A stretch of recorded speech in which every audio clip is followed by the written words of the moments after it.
Welcome back to my blog. તો અમે આવ્યા છીએ દર્શનનો બર્થડે સેલિબ્રેટ કરવા બોન્ડી બીચ. એકચ્યુઅલી એનો બર્થડે હતો ગઈકાલે, બટ અમે આવ્યા છીએ આજે 8 ઓગસ્ટે એનો બર્થડેને સેલિબ્રેટ કરવા માટે. તો અમે જઈ રહ્યા છીએ ઓસ્ટ્રેલિયાના એક ફેમસ બીચ ઉપર. દર્શન હાઈ બોલશે. હાઈ.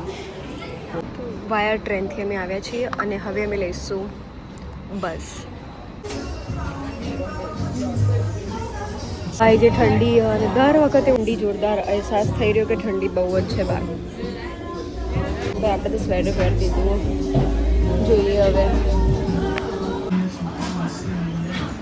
અહીંયા આવ્યા પછી મેં એ વસ્તુનું પ્લાન કર્યું કે જેવા અમે આ શિયાળામાં આવ્યા ને એની જગ્યાએ અમે ડિસેમ્બરમાં આવશું. જ્યારે ગરમી પડતી છે ને ત્યારે આ જગ્યાની મજા જ કંઈક અલગ હશે. મનની વાત કહું, મને એકલીને જેવું લાગતું હતું કે હું બર્થડે સેલિબ્રેટ કરવા આવી, બાકી બધી પબ્લિક અહીંયા રિલેક્સ થવા જ આવેલી હતી ભાઈ. વાવ,